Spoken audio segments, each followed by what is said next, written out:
నిలబెట్టారా? ఈ రోజు ఏ ఒక్క ట్రైన్ ఆపుకోకుండా కేవలం లోకల్ ట్రైన్ మాత్రమే మనకిచ్చారు. ఒకసారి ఆలోచన చేయండి. దివాకర్ రెడ్డి గారు ఎంపీ అయితే ఇంట్లో కూడా కూర్చోలే. ధర్మవరం మీద నుంచి పాకాల మీద పోతున్న ట్రైన్ ని అమరావతికి పోవాలంటే మా చదువుకున్నటువంటి పిల్లలకు ఇబ్బంది కలుగుతుందని చెప్పి ఆ ట్రైన్ ని మన రాయలచెరువు గుత్తి మధ్యలో తాడపత్రి మీద పోయేటట్లు చేశాడు.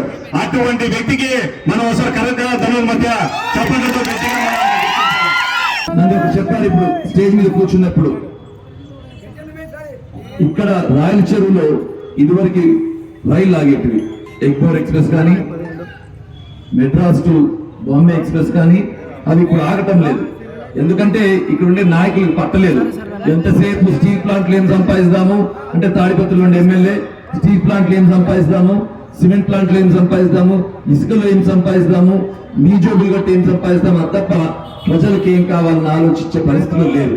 దురదృష్టం. ఎందుకంటే వాళ్ళకి మొదటి రోజే తెలుసు, ఒక్కసారి తప్పు చేశాము, మీరు మళ్ళీ ఇంకోసారి తప్పు చేయరు, తెలుగుదేశం పార్టీని గెలిపిస్తారు, అశ్విత్ రెడ్డిని గెలిపిస్తారని తెలుసు కనుక వాళ్ళ జోబీలు నింపుకోవడంలో ఉన్నారు.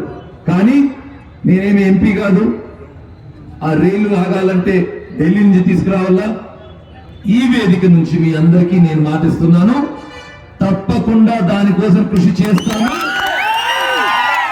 నేనే కాదు, కాబోయే ఎంపీ ఎవరైతే ఉన్నారో లక్ష్మీనారాయణ గారు, అంబిక, వారిని కూడా చెప్పి చేపిస్తాను. వారు చేసినా చేయకపోయినా మీ పవన్ రెడ్డికి మీరిచ్చిన గౌరవంతో, మీరిచ్చిన పేరుతో, మీరిచ్చిన బలంతో నేను ఒక ఫోన్ ఎత్తితే నాన్నగారి దయతో, నాన్నగారి పేరు ఎక్కడ కూడా నేను దుర్యోగం చేయకుండా నాకంటూ ఒక స్థానం సంపాదించాను. ఒక సినిమా వాళ్ళు కానీ, ఒక క్రికెట్ వాళ్ళు కానీ,